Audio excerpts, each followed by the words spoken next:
जिंदगी का सबसे बड़ा दर्द ये नहीं होता कि आप अकेले स्ट्रगल कर रहे हो, बल्कि ये होता है कि जिसके साथ मिलकर चलना था वो कभी साथ चला ही नहीं। सखी धीरे धीरे बस संभालते संभालते जी रही थी। उसके पास इतना वक्त ही नहीं था कि वो अपने ज़िंदगी के बारे में सोच सके।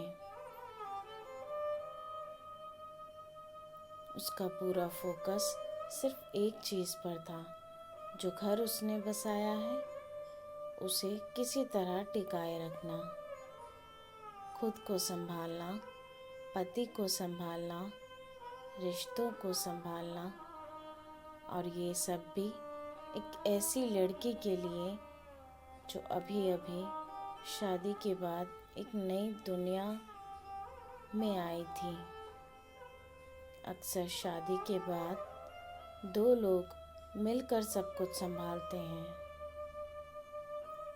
पर यहाँ सब कुछ सिर्फ सखी संभाल रही थी। और इस बीच उसने एक नया डिसीज़न लिया, अपने पिता के अरेंज किए हुए घर में शिफ्ट होने का। उसे लगा शायद यहाँ से कुछ पैसे बचेंगे, शायद हालात थोड़े बेटर हो जाएंगे। उसका पति बिना कुछ सोचे मान गया,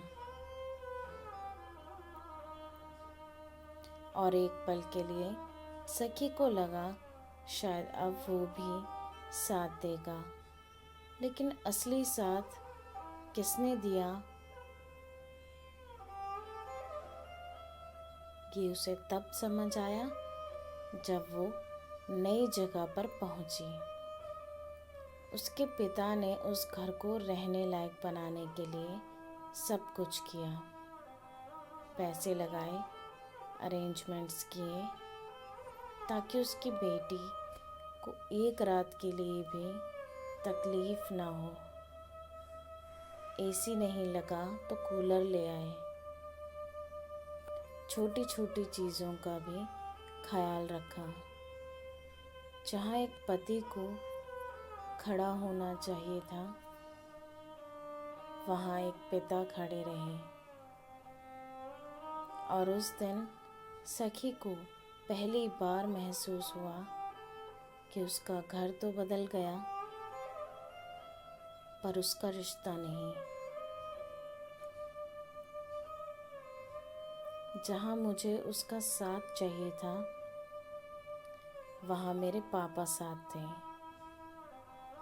जब पति अपनी जिम्मेदारी नहीं समझता तो किसी और को वो जगह लेनी पड़ती है। हर लड़की को पति का साथ नहीं मिलता। कभी कभी पिता ही उसकी पूरी दुनिया बन जाता है। रिश्ते नाम से नहीं, निभाने से बनते हैं। जहाँ आपका पार्टनर आपके साथ खड़ा नहीं होता,